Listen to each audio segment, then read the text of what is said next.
Now, you're probably familiar with the mainstream conception of social class that separates people into lower class, middle class, and upper class based on certain income levels. For example, we might think of someone who makes €20,000 per year or less as lower class or working class, €40,000 per year as middle class, and €100,000 per year as upper class. It doesn't matter how you make that money. According to this bourgeois conception, the determinant factor in deciding your class is the quantity of money received. But let's consider two cases of people making €20,000 per year. One is a factory worker, and the other is a small-time landlord who owns a house that they rent out. The factory worker makes their money through working and receiving an hourly wage, while the landlord makes their money from the labour of others, extracted through rent payments. By the earlier mainstream analysis, both should be seen as working class due to their identical income level of €20,000 per year. But when we move to socialism, a society led by and in the interests of the working class, only one of these people is significantly going to benefit, the factory worker. The landlord, on the other hand, is in trouble, because landlordism ends as we progressively abolish private property under socialism, meaning our former landlord is going to have to go and get a job like everyone else. This shows that these two people, the worker and the landlord, have two very different sets of material interests based on how they make their money, despite having identical income levels. The worker is materially incentivized to bring about socialism, drastically improving the conditions for the working class. The landlord is materially incentivized to maintain capitalism because it's the only way for them to continue to own private property and exploit workers, which is the source of their income. In truth, the two of these people are not members of the same class. One of them, our factory worker, is a member of the working class, while the other, our modern landlord, is a member of the capitalist class. Let's find out why. Welcome to Socialism 101, a series designed to help educate people with no prior knowledge on the basics of socialism and communism from an explicitly Marxist-Leninist and Marxist-Leninist-Maoist perspective with short and easily digestible videos. Usually. If this sounds interesting to you, then go ahead and hit subscribe and turn on the notification bell below. Please share this video around on social media, Discord, Twitter, Reddit, Facebook, etc., as the YouTube algorithm is, to speak frankly, thoroughly fecking me over at the moment. Today we're going to talk about social class, first looking at the proletariat, then the bourgeoisie, then the petty bourgeoisie. But I want to give a quick heads up, I'll be providing quite strict definitions of the different classes here. For more advanced viewers who'd like to know why, I'll be explaining this after the main video is finished, which is why you'll see that this video is significantly longer than most of the other videos in this series. Okay, so what is a social class? Classes are large groups of people differing from each other by the place they occupy in a historically determined system of social production, by their relation, in most cases fixed and formulated in law, to the means of production, by their role in the social organisation of labour, and consequently, by the dimensions of the share of social wealth of which they dispose and the mode of acquiring it. Classes are groups of people, one of which can appropriate the labour of another, owing to the different places they occupy in a definite system of social economy. When we talk about class, we're returning to that part of the mode of production called the relations of production, which you may remember from the second video of this series. Class is determined by our concrete relations to the means of production, which leads to certain roles that we fulfill within the productive processes in a given society. Under capitalism, the two main ways that we relate to production are as workers or as capitalists, workers and capitalists being those main roles. And this separates us into two main classes, the working class or proletariat and the capitalist class or bourgeoisie. Now, let's consult our old friend Friedrich Engels to put some more concrete definitions on these two classes. By bourgeoisie is meant the class of modern capitalists, owners of the means of social production and employers of wage labour. By proletariats, the class of modern wage labourers who, having no means of production of their own, are reduced to selling their labour power in order to live. That's it.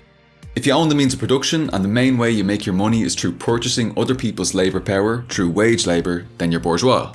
If, conversely, you don't own the means of production and the main way you make your money is through selling your labour power, either through an hourly wage or a salary, then you're proletarian. Simple. At least it's simple until we try to apply it to the real world and see that it's not quite as black and white as it first might seem. As you can imagine, there's a significant difference between a grocery shop worker who receives €20,000 a year from their job and a software developer who receives a salary of €80,000 per year. However, the difference between them is quantitative. That is, it concerns the quantity of money they receive, rather than qualitative, in that they both share the qualities of not owning the means of production and selling their labour power to survive, and therefore both fit Engels' definition of the proletariat. While the grocery shop worker is a standard proletarian, there are also various subclasses or strata within the proletariat to reflect the different conditions of its members. The software developer, like all high-earning professionals who get to enjoy a life of relative luxury under capitalism, belongs to a higher-up subclass or stratum within the proletariat called the labour aristocracy. Now, that's the high end of the proletariat. At the low end we have what's called the lumpen proletariat, which includes people who own no means of production but are often unable to even sell their labour power legally and often end up resorting to a life of petty crime. Think of those who have to resort to robbery, low-level illegal drug dealing and so on in order to survive. So that's the proletariat. Now let's move on to the owning class, the capitalists or the bourgeoisie. The bourgeoisie refers to those who own the means of production and employ wage labour which generates the majority of their income. Think medium and large business owners who make most of their money from other people's labour, not their own. Now, there's a variety of strata within the bourgeoisie that relate quite differently to the global capitalist imperialist system. Some gain from it and support it, such as the imperialists themselves and the comprador bourgeoisie, while others see international capital as a threat to their local business and their livelihoods, such as the national bourgeoisie. But we'll have to return to this topic at a later stage after we've covered imperialism as the current highest stage of capitalism in order to develop a stronger understanding of what all this means. So this understanding of the proletariat and the bourgeoisie all maps on relatively easily to the popular ideas of the rich versus the poor, the 99% versus the 1% and so on. But there's also a group in the middle, between the average proletarian and the average bourgeois. This group is called the petty bourgeoisie. For examples of this, think of a small business owner or an independent tradesperson who makes most of their money through their own labour. And this causes all kinds of headaches for us as Marxists because they own some small quantity of means of production, but the majority of their income doesn't come from them purchasing others' wage labour, but rather from their own labour. And with these characteristics, this group doesn't quite fit Engels' definition of either the proletariat or the bourgeoisie. In fact, it occupies a qualitatively unique position of possessing elements of both the proletariat and the bourgeoisie without fully satisfying the requirements for either one. Now let's put a more concrete definition on it. The petty bourgeoisie is that class which survives primarily by their own labour using their own small means of production. They do not sell their labour power to the capitalists, but neither do they, at least for the most part, exist by hiring wage labour. This would apply to a small business owner who works in their own shop, to a small handicraftsman who sells the products that he creates. It'd also apply, for example, to a doctor with their own private practice. Remember, the main source of income for each of these is their own labour rather than the hired wage labour of others. Though there may be a small amount of that involved too, like if the doctor with the private practice has a hired secretary. Okay, so those are the main classes of capitalism. Today we've looked at class or social class, particularly as it presents under capitalism. Of course, different systems have different relations of production and consequently different classes, such as feudalism's peasants and landlords. But under capitalism there are two main classes, the proletariat and the bourgeoisie, as well as the petty bourgeois class occupying an unusual position between the two. Within the proletariat, there are also notable subclasses like the lumpen proletariat at the bottom end and the labour aristocracy at the top. Within the bourgeoisie, the most notable subgroups are the national bourgeoisie, the comprador bourgeoisie, and the full-blown imperialist bourgeoisie. It's also important to note that while capitalism dominates the world right now, there are also still remnants of feudal relations of production, which is why you'll still see peasants in many parts of the world. Next up, we're going to zoom out a little bit and answer that question, what is Marxism?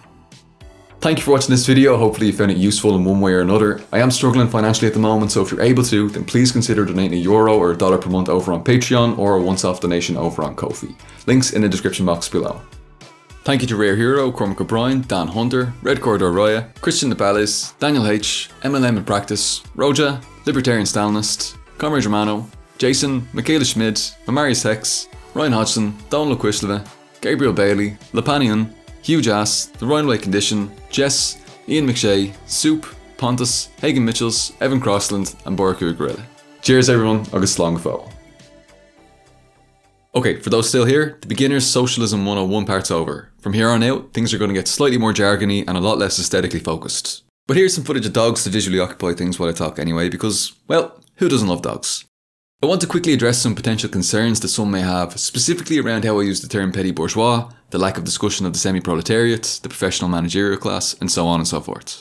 I suspect some may argue that the class analysis put forward in this video is quite narrow and maybe a bit mechanical. I'm going to take a moment to explain why these are the positions I've put forward here in anticipation of some of the responses this video is likely to elicit from some of the more seasoned comrades in the audience. First and foremost, I've been an active Marxist for about 5 years now, and over that time I've been wrong over and over and over again about many different things. I fully accept that I may be wrong about this, and I welcome criticism to help correct this, addressing errors and blind spots so that we can collectively develop the correct position together. So keeping that in mind, I wanted to explain why I omitted the larger and more expansive definition of the petty bourgeoisie that includes highly paid salaried professionals, many of those with state jobs, people in managerial positions, etc. We can see this definition on Marxist.org, which I'll shorten for brevity's sake. Petty bourgeois. 1. The class of small proprietors, for example owners of small stores, and general handicrafts people of various types. This definition maps onto the definition of petty bourgeois proposed earlier in this video, so we're in line so far. However, then Marxist.org gives a second definition of petty bourgeois that I specifically didn't put forward in this video. 2. The petty bourgeoisie also refers to the growing group of workers whose function is management of the bourgeois apparatus. These workers do not produce commodities, but instead manage the production, distribution and/or exchange of commodities and/or services owned by their bourgeois employers. While these workers are a part of the working class because they receive a wage and their livelihood is dependent on that wage, they are separated from working class consciousness because they have day-to-day control but not ownership over the means of production, distribution and exchange. So there are a few serious issues with this definition. It appears to erroneously make consciousness the determining factor of a person's class, completely overriding their objective material relations to the means of production.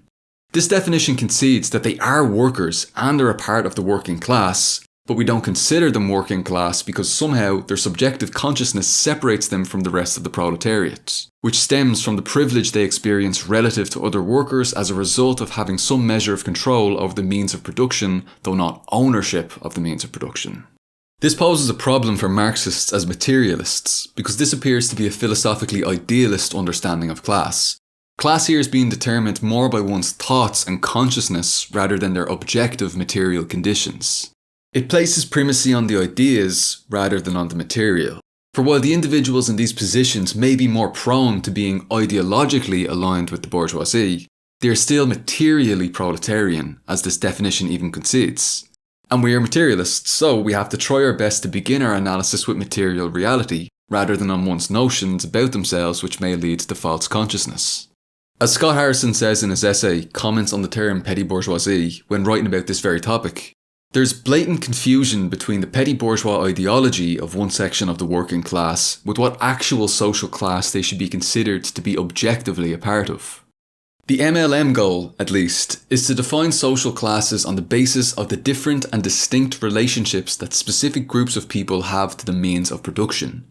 Thus, as the proletariat, working class, bourgeoisie, capitalist class, and petty bourgeoisie, sometimes incorrectly identified with what is currently known as middle class, should be properly defined, each is quite distinct and separate from the others. Yes, individuals may be part of one of these classes in some respects and part of another in other respects. A worker may own some small number of shares of stock, for example, but the classes themselves must be different and distinct and their definitions must not overlap. And specifically, those in each class should share a common relationship to the means of production that is not included in the definitions of other classes. If this condition is abandoned, social classes lose most of their analytical usefulness, as indeed has happened to the quintessential bourgeois term, middle class. If we return to Engels' definition of the proletariat put forward earlier on, the class of modern wage labourers who, having no means of production of their own, are reduced to selling their labour power in order to live, we can see very clearly that all of the people who are considered petty bourgeois employees, such as public school teachers, supervisors, etc., 100% meet these criteria.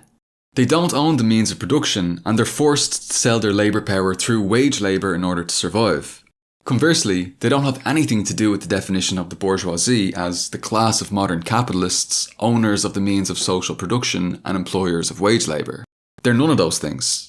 They aren't the exploiters, although it is true that some of them, including supervisors and managers, play a role in increasing the level of exploitation that occurs in order to maximise profits for the capitalists.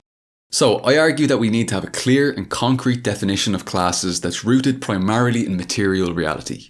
And this isn't to deny the importance of understanding how some sections of the proletariat may be more amenable to revolutionary ideology, while others may be more prone to identifying with reactionary bourgeois ideology or harbour bourgeois consciousness.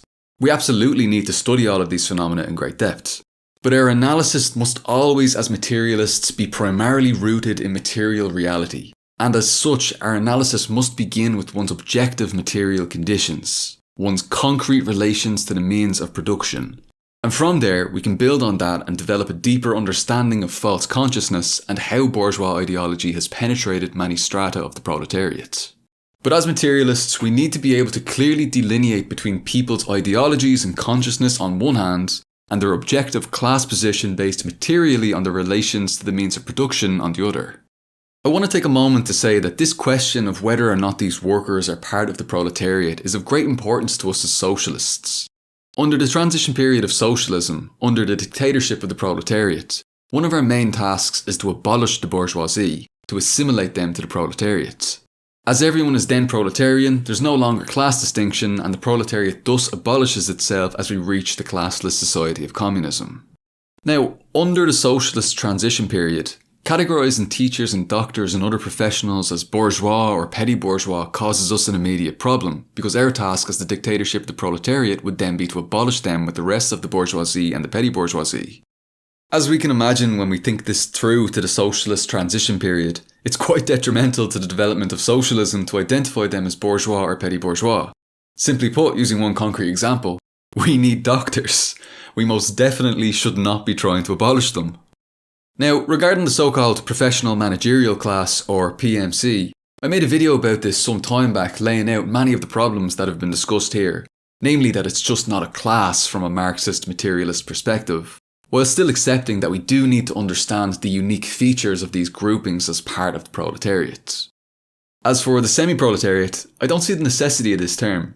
To the best of my knowledge, it appears to refer mostly to the lowest sections of the petty bourgeoisie, who are themselves deeply exploited and in many cases in worse off positions materially than the average proletarian. And this state of being deeply exploited is suggested to give these people a kind of proletarian consciousness, meaning their interests more closely align with the interests of the proletariat than the bourgeoisie. This falls into the same trap mentioned earlier, where better off sections of the proletariat are considered petty bourgeois based on their consciousness, their ideology and their political inclinations.